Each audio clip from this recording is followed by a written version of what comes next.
Aiden's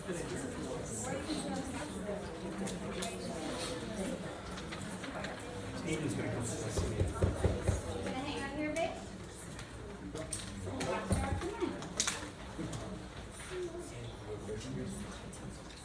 Everybody's phones off? Yeah, I double checked mine.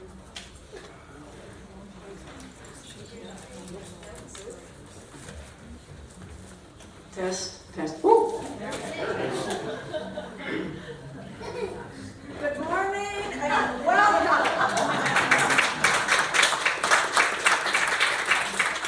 to Tim Michael's memorial service and celebration of life.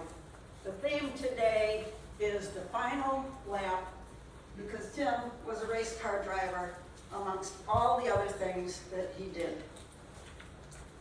I hoped to be able to capture the essence of Tim's character, his heart and spirit, but I realized I couldn't depict his life, energy, and joy like the people who lived his life with him. Tim has family and friends who can do a much better job of telling about Tim's character and talents. He was a gifted guitar player, drove race cars, and worked for Motorola for 40 years. And if you haven't checked the video of Tim's life, Tammy did a great job, and we will have that available after the service at the luncheon. So what I can do, and what I was called to do, is to celebrate and share the blessings Tim had in his last 2 months. And I can describe his love for his wife, Olivia. They were so sweet together. Tim often reached out for her as she walked past him. They found each other online, and when Olivia came to visit, they both knew when they met at the airport that they were made for each other. They met in 2015 and were married in 2017 with all the travel between China and the United States, and despite their illnesses, their love was radiant. So let me tell you Tim's story, which is titled The Final Lap. Obviously, tying to his love of racing. This is from my perspective and the Tim that I was privileged to know. But first we need to backtrack to set the stage. Without going into a lot of detail, Tim and Olivia moved to Roscoe in October of last year. Tim was doing much better in his cancer battle, and they both thought that a change of environment would be helpful for his healing.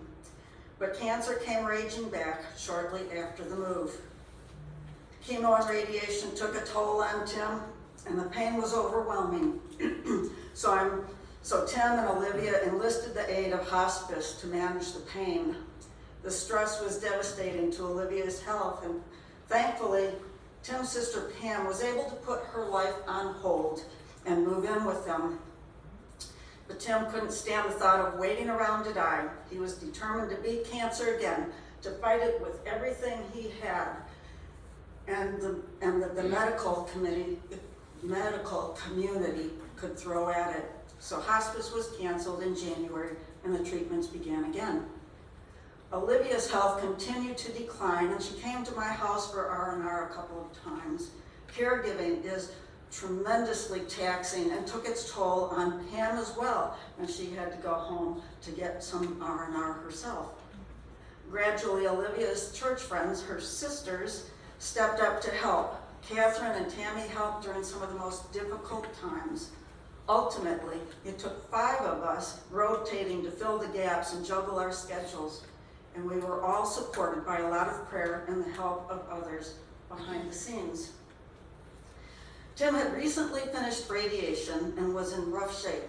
He was supposed to start chemo, but Tammy asked him if it made sense to take some time off to give his body a chance to heal. Tim agreed. Tammy's son Connor would be graduating from college on May 15th and hoped Tim and Olivia could join the family for lunch at Olive Garden. Tim and Olivia had become very special to Connor when he was going through a tough time. He would spend Wednesday nights over at Tim and Olivia's having dinner and playing the guitar with Tim, and learned a lot of great technique while he was there, and also learned some Chinese and about the Chinese culture. Tim really wanted to go to Olive Garden for the graduation party, and also because Tim loved their fettuccine Alfredo. Olivia didn't think the trip would be good for Tim. She thought it might be too hard physically. But Tammy challenged Olivia, thinking that a day out might bolster Tim's attitude, giving him an opportunity to start living again. Although it was harder on Tim than he thought, it did make a difference. May 15th, the start of the final lap and the start of Tim's last 2 months. Tim started improving rapidly. His pain lessened, and the pain was more easily managed. He was getting stronger and started walking more with less assistance. It was during this time I came to stay with Tim and Olivia, Wednesday and Thursday for 3 weeks. Though I really didn't know Tim, he was really easy to talk to, and we were able to talk about everything like best friends. I'd ask questions to get to know him better.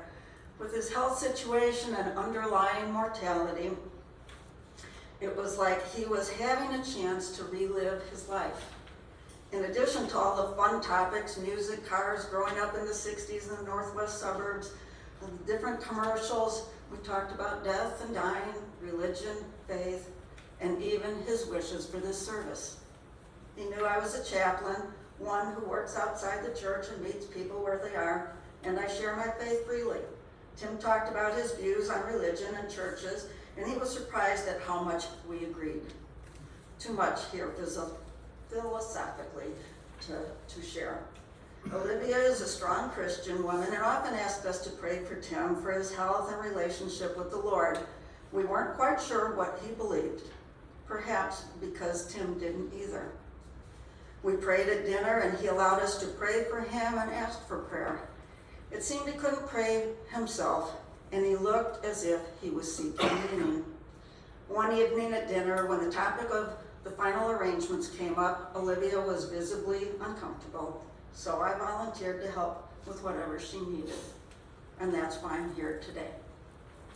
So let's look at what happened in just over 6 weeks after May 15th. Tim finished building a guitar that he had bought 3 years earlier. He worked on his model airplanes. He started playing the guitar again. We went to the grocery store. He hadn't been in over a year. Tim and I acted like little kids as we tried to guess what he might be able to taste. His taste buds had been fried by the radiation. We got sauerkraut, French onion dip, and Ruffles, and Ding Dongs, his favorite, and Hostess cupcakes, mine, to see if they tasted the same as we remembered. Tim was really happy when Reese joined his gear team. Yay for guy time and play time. And oh, what fun they had shooting the Nerf gun at empty water bottles, designing and making a custom target, going to the hardware store, repairing the drill press, and eating. Reese is a tremendous cook, and Tim was a great teacher and mentor, showing Reese how to paint with an air gun and designing and building projects.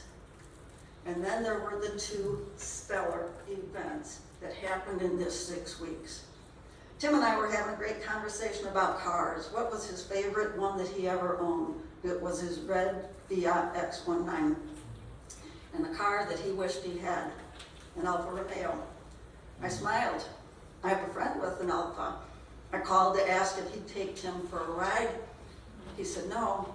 I wanted to pay him actually, but he said no, he wouldn't take any money. That was on a Wednesday. And on Saturday was Alfa Romeo Day at Black Hawk Farms, where Tim had often raced his cars. I say I walk in the favor of God because all I did was make a phone call and everything lined up. Tim got to ride in his dream car on the track that he'd raced on so many times, and where he asked to have some of his ashes scattered. Tim was like a kid a few days before Christmas, and life was good.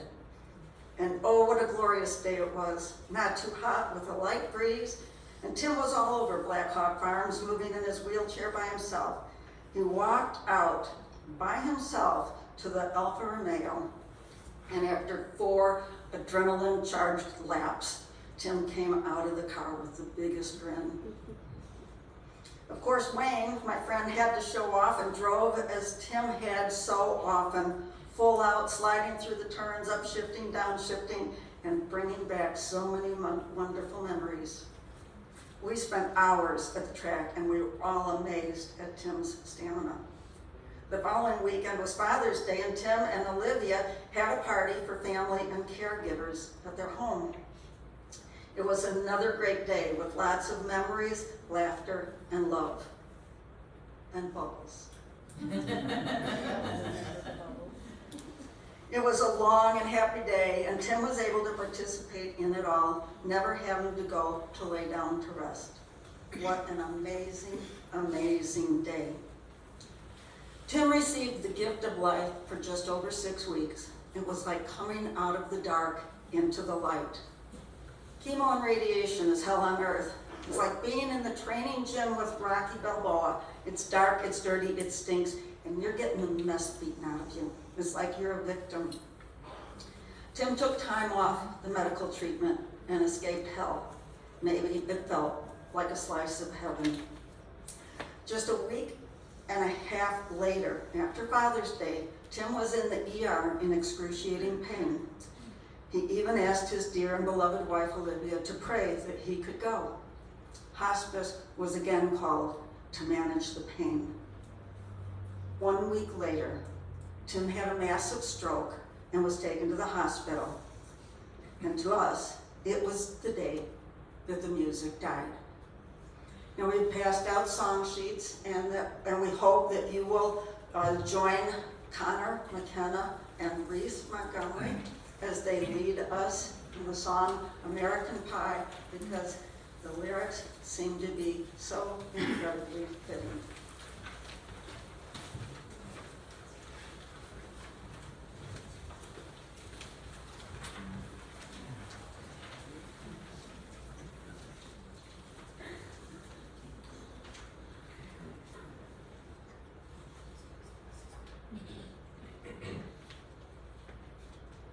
A long, long time ago, I can still remember how the music used to make me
the home stretch, and God really showed up.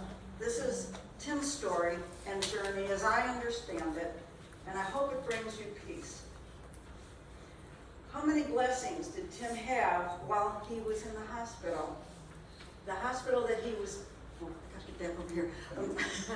The hospital that he was taken to, he'd never been there before, and it was wonderful and very accommodating. Because Tim was on hospice, we had the opportunity to come and go as we pleased, and we could have as many people there as wanted to be there. And at one point in time, we had 11 people in the hospital room. We could spend the night, which wouldn't have been possible if he wasn't on hospice. The night he went into the hospital, there was a glorious, glorious sunset, and the picture is on the video. It was filled with hope. I can't even explain, there's the sun, the S-U-N, and for me, being a person of faith, there's the S-O-N, and that's the light, and it's the truth. The next morning, there was a rainbow. Well, not one, but there were 3 rainbows. They came and they went. And a rainbow for Christians is a promise from God, and it just filled my heart. Tim's time. We didn't know with the stroke if he had 2 hours, if he had 2 days. They couldn't tell us how long, and so it's kind of frantic, and there's a lot of chaos and confusion, and we were overwhelmed. But Tim was able to hang on, to give us all time to find some peace and some closure. We all at the hospital had a chance to have one-on-one time with him, to tell him, it's okay, Tim, we're gonna be okay. You can go. You fought a good fight, and it's just time. For those that weren't able to be there, Olivia would take her phone over to Tim so that they could tell Tim how much they loved him, and it's okay, you can go. And when he talked to his brothers, Tom and Scott, who live out of state, Tim heard, because he took a big sigh after he talked to them, and he didn't do that at any other time. We had time to reminisce and play. We played hangman on the whiteboard in the hospital.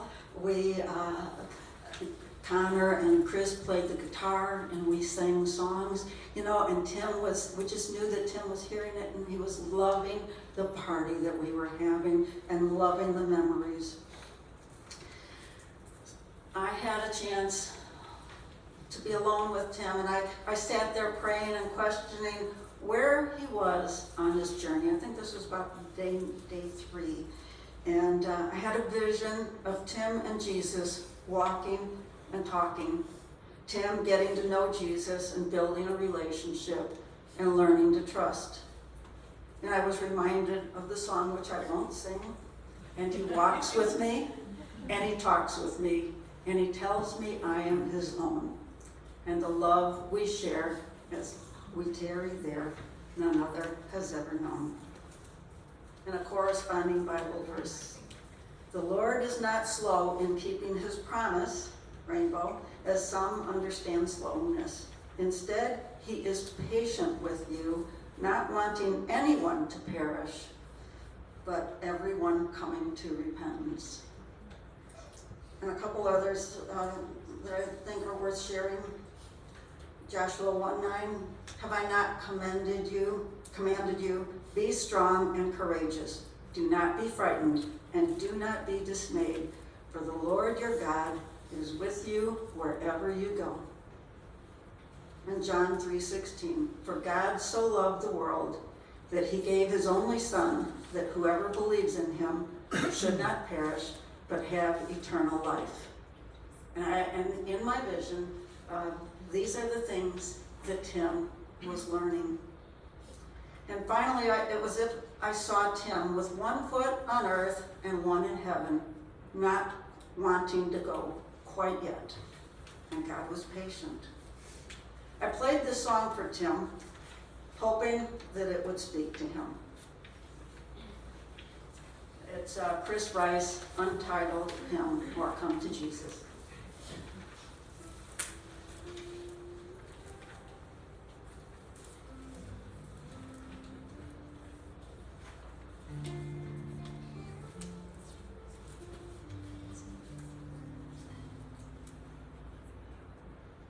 Weak and wounded sinner, lost and love to die.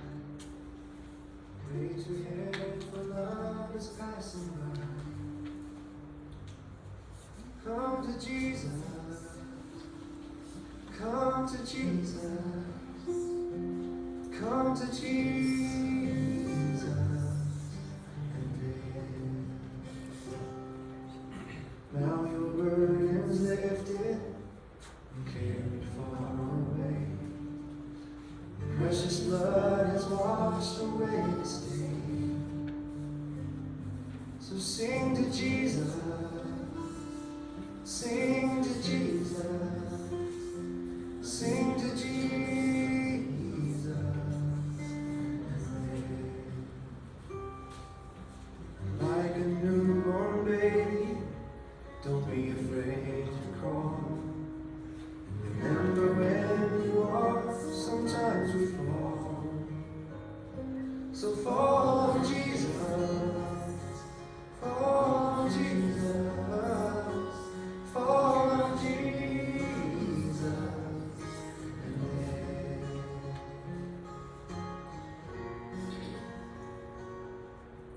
Sometimes the way is lonely, steep and filled with pain. So if your sky is dark and pours a rain, then cry to Jesus, cry to Jesus, cry to Jesus, and live.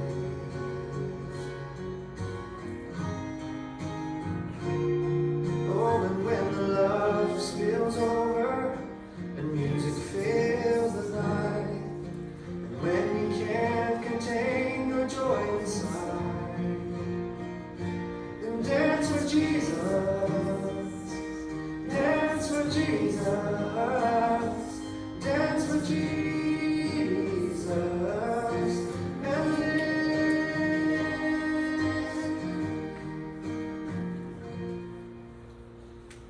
With your final heartbeat, kiss the world goodbye.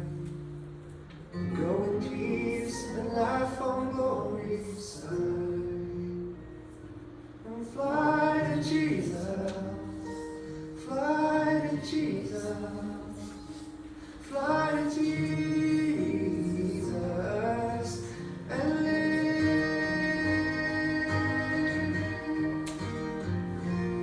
Fly to Jesus, fly to Jesus, fly to Jesus, and live.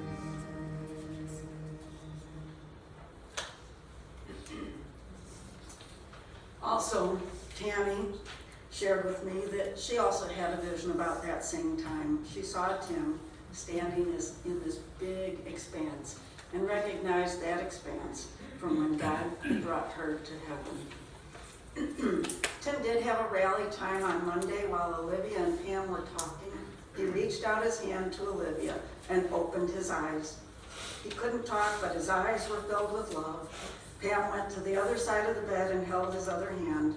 It was incredibly touching since he hadn't done anything like that since he entered the hospital. Tim hung on for another day, and finally I like to think of Tim speaking these words as he left this world. I have fought the good fight, and I have finished the race. Finally, to wrap up the final lap, we have a merciful God not wanting anyone to perish. He gave Tim one more chance to really live here on earth. and then he was taken relatively quickly, that he didn't have to endure endless months of pain.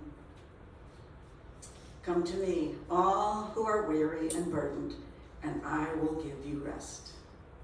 I pray that what I've shared today honors and celebrates the Tim that I knew and brings you peace and comfort.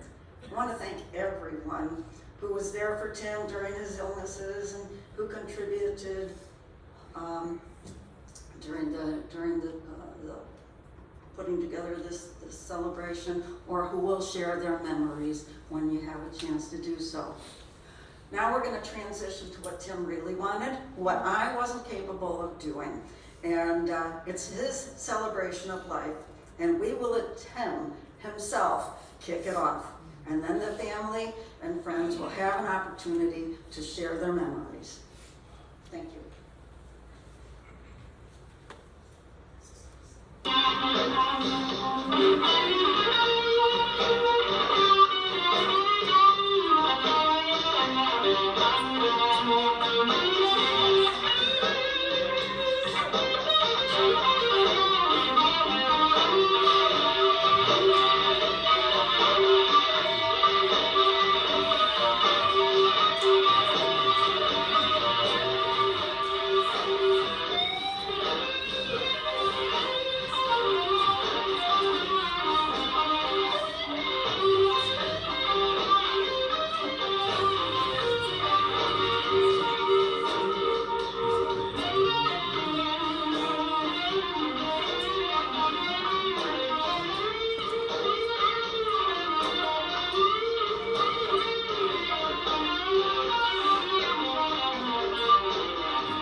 Rapture.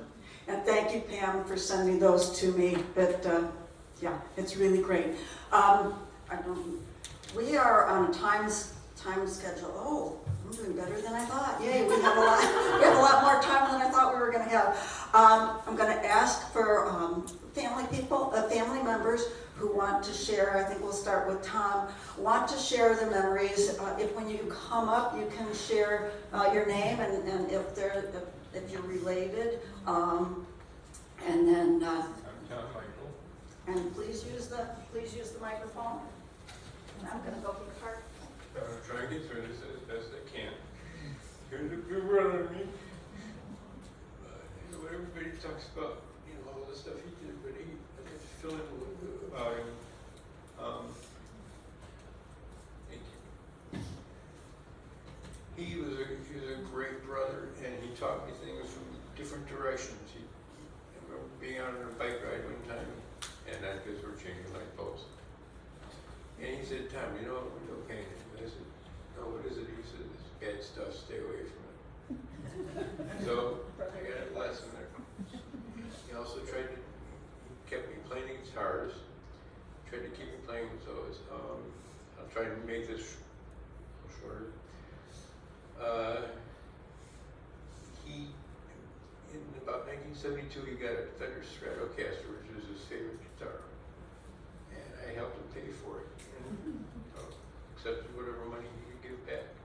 Years later, and there we go. Years later, I said that 3 times now. He was coming to my graduation party for my engineering degree, and he brought the guitar with me. I said, oh, cool, we're gonna play guitars, huh, Tim? He goes, no, congratulations on your engineering degree. He handed it to me. I still have it today. That was a long time ago. It'll be little bits and pieces. He and my mom got together in 1976 and bought a guitar for me, 6-string. Very nice. Hufner, I think it's pronounced, or Honer. Can't tell. Anyway. He played guitar. Let's see. Oh, I remember one story I like to tell with Pam and Tim. We're playing out the house back windows on Pine Street. And Tim was down there in the sandbox working on some things, and the string broke from Pam and I holding up this heavy Tonka trailer. Fell down and hit Tim squarely in the back of the head. His arms and hands were squirted straight out from either side. It was a lot of fun. Yeah, I gotta admit that. I could mark down 1, but there's not too many. Another time I want to tell you about what he did with Motorola. We were, again, riding our bicycles one time, and sorry if I get this wrong because I've told it so many times. He said, I asked him, Tim, what are you working on these days? He goes, switching units at Motorola. I said, really? What kind of switching units? He said, for these new kinds of phones. Well, what do you mean new kinds of phones for these switching units? He says, well, with mobile phones. I said, someday he'd hope that you would carry them in your car. Someday he'd hope that you would carry them in your pocket. And everybody had a display of what he put together. Yeah, we thank him for that today. But I'd like to thank everyone here for coming and appreciating Tim, my big brother. Thanks. Can you share the one you shared with me earlier about him running you over? Oh yeah. One little thing I call from a racing career. Yeah, it is. Kim's my wife. We were out there pitting for Tim, and he ran me over because I was pushing on the A-frame and got my right leg underneath his tires and all up to my knee. No big injuries, but it was funny. I teased him about it. I said, you ran me over, Tim. I said, you would get out of my way. Okay, it looks like I've succeeded in making everybody laugh at least once, so I'll get out of here so you guys can do it too. Thanks.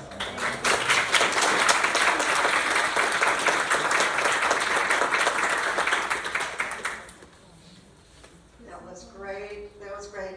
Any other family members? Pam? Are you up to it? I think so. Come on, I do it. You I can know do it. this is hard. I know this is hard for people. And we appreciate anybody who, that will get up to speak. Peter and Diane, hold my hand if you need to. It's done a wonderful job. Thank you, Diane. Thank you all for being here to celebrate such a wonderful person, our little brother and father to all of you, and grandfather and husband and friend, and co-worker and cousin, and I could see how loved he was. Look at all of you. He was so loved. He was such a special person. And Libby, I know you will miss him very much, and we give you our deepest sympathies for you to be strong. And to his children and his grandchildren, soon to be born, and already born, our hearts go out to you. We are family. We will always be here for you. Call on us anytime you need anything. We love you very much.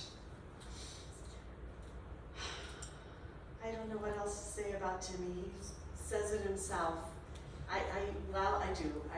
I remember when the state of Illinois finally banned smoking in bars. I could go see my brother play in his gigs without coming home with smelling like smoke and having a nicotine hangover the next morning. I think I went to almost every one of his shows that year. It was so much fun. I would embarrass him and clap the loudest. He knows how I do that. Clap the loudest after his guitar solos. But he would always hide behind his amplifier. He was so shy. He would hide because he didn't think he was as good as he was, but he was so good. But there's a picture of him over there. His little chuckaboot was always tapping up from behind the amplifier. So you knew he was keeping time. We're gonna miss you, Timmy. But we know you've graduated to rock and roll heaven. And after you have gone and greeted everyone, all our loved ones who have gone before, he's gonna go find those music mentors who inspired him. And they're all gonna play in the great gig in the sky. Rock on, little brother. Share how he got started. Well, I guess he stole my guitar. Do you know more about that? No, I was too young. I don't know. I learned to play at 16, but I only could do a few chords and some of the old Pete Seeger and the old folk music, just if I had a hammer and, all the old folk stuff. But he took it to the next level. He was excellent. He was excellent. Thank you. Thank you all for being here. We appreciate it.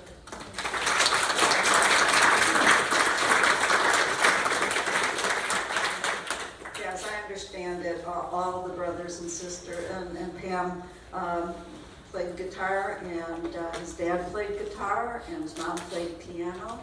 And I learned a lot talking to Pam about the family, but I'll just share the tidbits, that I remember, because you guys got my heart.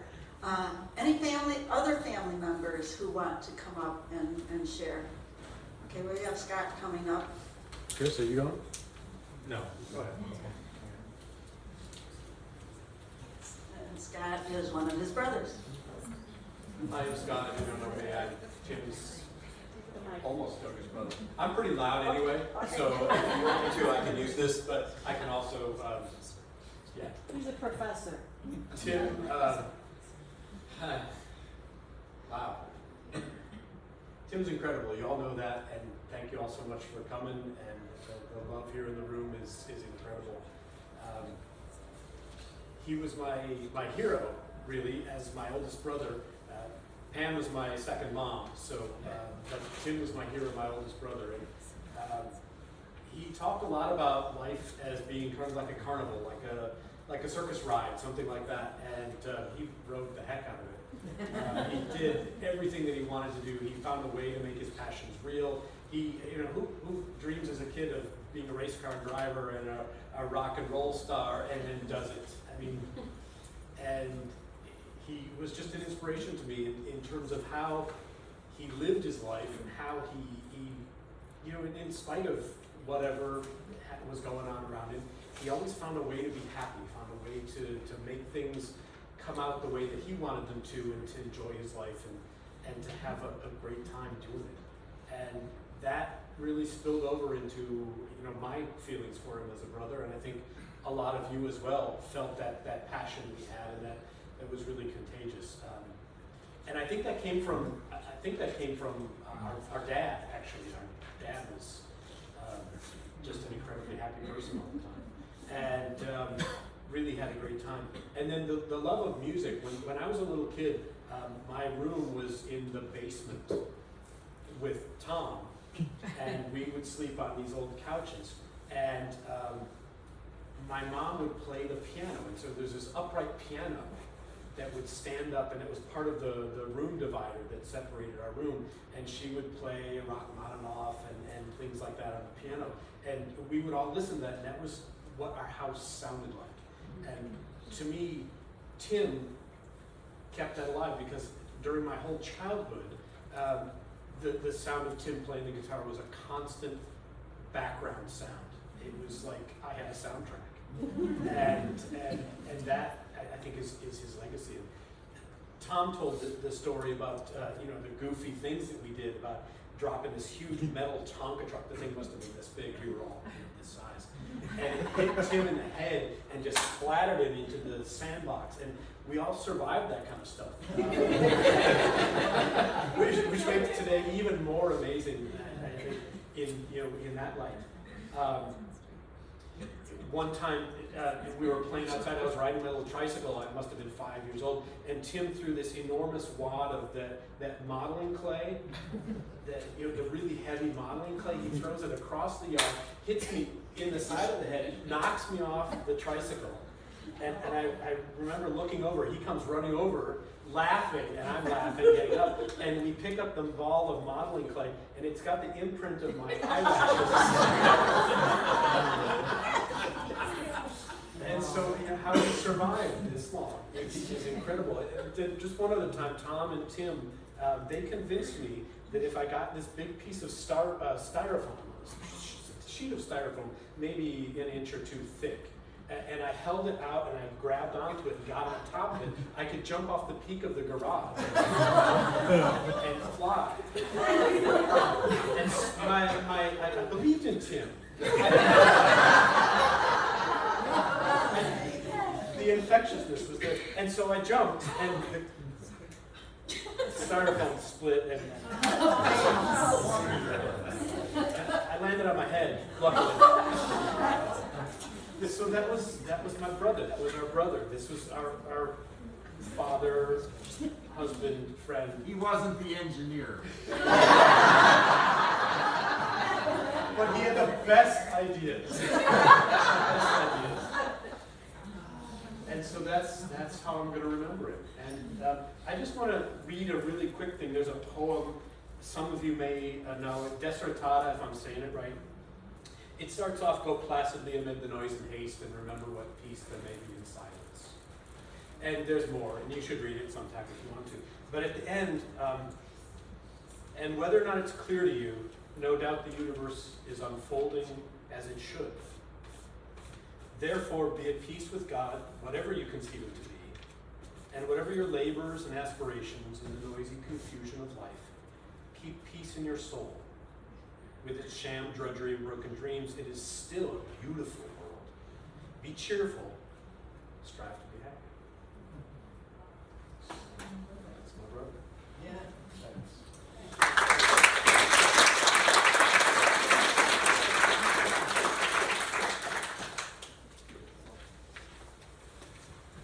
Any other family members want to come up and speak? Any friends that have something that they would like to share? Let me preface it with, we are going to be leaving here in a few minutes to have a luncheon down the street at Sam's Restaurant and Pizzeria. Trust me, it's greater than maybe it sounds. But the family invites all of you to come and join us, and we will continue sharing these wonderful stories over there as well. Anybody? Connor?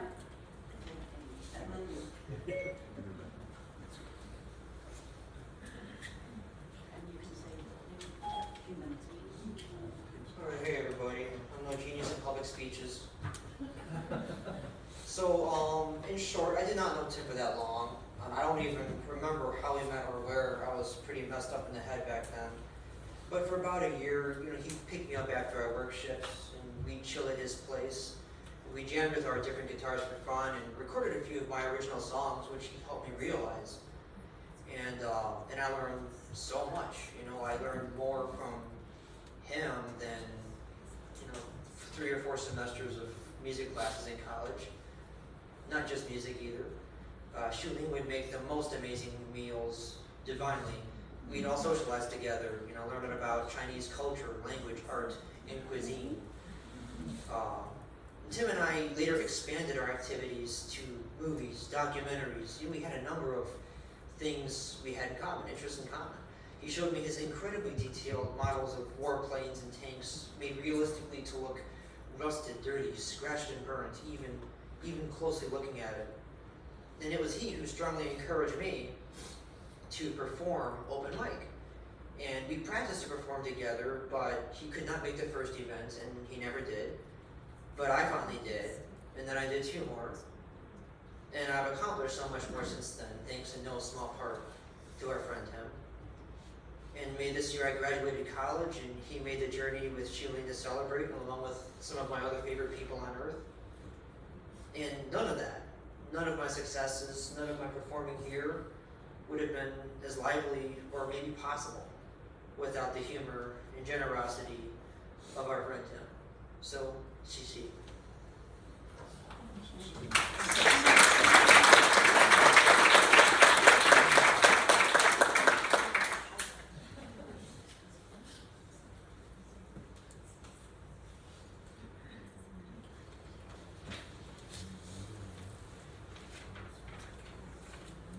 Hi, my name is Bob Baker. Probably spend hours talking about Tim. We go back quite a ways. You probably know him since he was 20, 22. I'll start out with ex-wives brought us together. It was just a weird thing that I've got this person you've got to meet, and he's a race car driver, and I was a crazy person that I would have considered myself a race car driver at the same time, and it was a unison that wasn't probably supposed to happen, but it did. And when I met Tim, me and Tim hit it off immediately. He goes, Bob, I've got to take you for a ride in my Fiat, and I want to show you what this car can do. And I'm never afraid to do anything, go for a ride in any car. And it just happened to be a little bit of sprinkling outside, and he kept saying, this car gets a little loose when I back off just a little bit. And he goes, and it'll go around. And we're going down Route 59, and we're going about 50, 60 miles an hour. There's a little bit of rain outside. He backs off. The car's going backwards. They're going backwards down the road. And I'm thinking, am I going to live through this? Is this the last day of my life? And it's like, no, it wasn't the last day, but it was the beginning of a friendship that lasted for quite a few years. And it was just crazy that I shouldn't say crazy, that he wanted to have a race car, and he knew that I was an auto mechanic. And when he got his race, he goes, Bob, you're going to be my mechanic, right? And I'm like, well, sure, I'd love to be your man. If you're my mechanic, I'll let you drive my car. I'm like, whoa, I get to drive a race car. I mean, I drove go-karts. I did different things. We got involved in SCCA and doing autocross and doing a lot of things over the years. But he found this in it. I have no idea if he's here or not. And probably not a gentleman by the name of Ken Boyd. He bought that's what he bought the Tiger. He bought it from Ken. And he was so excited about this car, and we went out and ran it a few times, and then we had a winter that went by, and we took it down to every last nut, bolt, screw. I mean, it was completely apart. I know you all know Tim is a musician. I knew Tim is details. I learned so much. He says, Bob, you gotta have this book. He kept putting this stuff in front of me of different things of, his Carol Smith books. He says, these Carol Smith books have everything you ever want to know. And he probably read it from cover to cover. Well, I read it from, okay, I need to know this about the brakes or that about this, and this about that. But we learned a lot. I mean, we learned a lot together, but, with him and what I'd say details. I mean, there wasn't a nut, bolt, screw that wasn't perfect in that car. When you build an airplane and you build something you're putting your life into, it's got to be right. And that's what Tim did. He built something. It was got to, it had to be perfect, had to be right. I had the opportunity to do what was called autocross in his car, which is just doing what they call timed laps. And it was awesome. It was absolutely way cool getting the chances to do a flying lap in his car. And then later on in life, he must have had some time that he wasn't able to race his car. And he says, Bob, if you want to take a driver's school and actually race my car. And I'm like, really? You're going to let me race your car?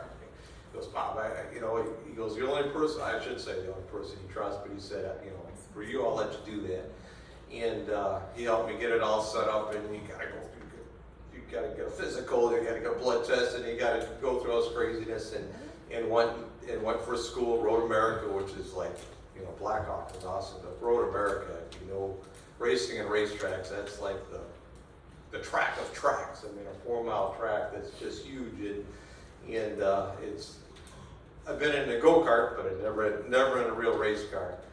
And what a blast that was to be able to drive his car at that track and practice, run around. I actually got a little bit of driving in the rain, which was unbelievable. And then the next day, you have to like qualify. I was able to qualify to be able to be in a race then. So the next day I was in a race. I was as much as third place in this race.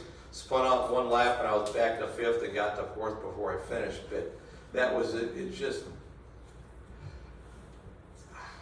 I could spend hours talking, but I'm gonna, Tim would, Bob. He goes, what's better than sex? I'm like, what?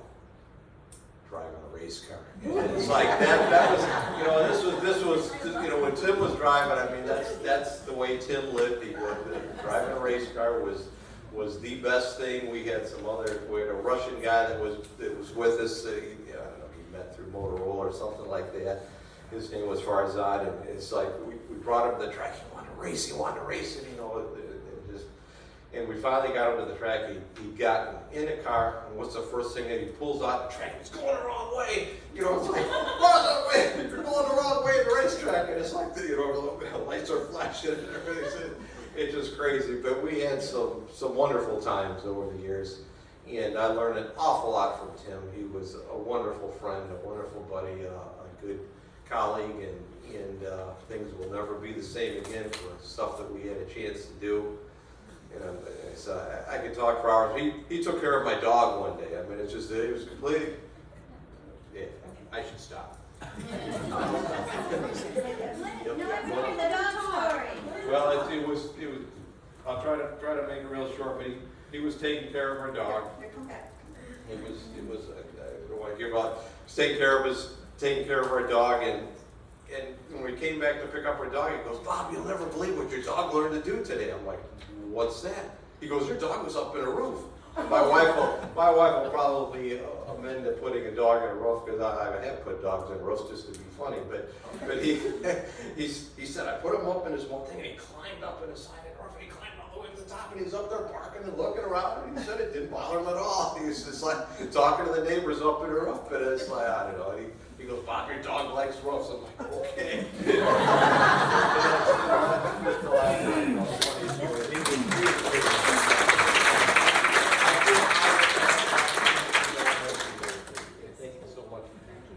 Bob, I hope I'm sorry to interrupt. I truly hope that you will continue these stories when we get over to the restaurant.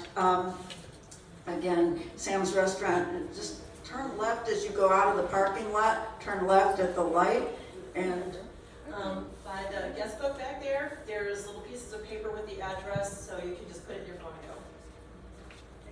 Look how easy that was. there you go. And I want to share two more things. Tim shared some words with Tammy back in April, and I think that you will find this really, really pertinent. You feel meaning and life when you try to do meaningful things for other people. Yep, that was the Tim that we all knew and loved, and that's how he lived his life. And I'm not going to share the other one because that's the end. And so, flag comes down, it's over, and we will see you all over at Sam's. Thank you.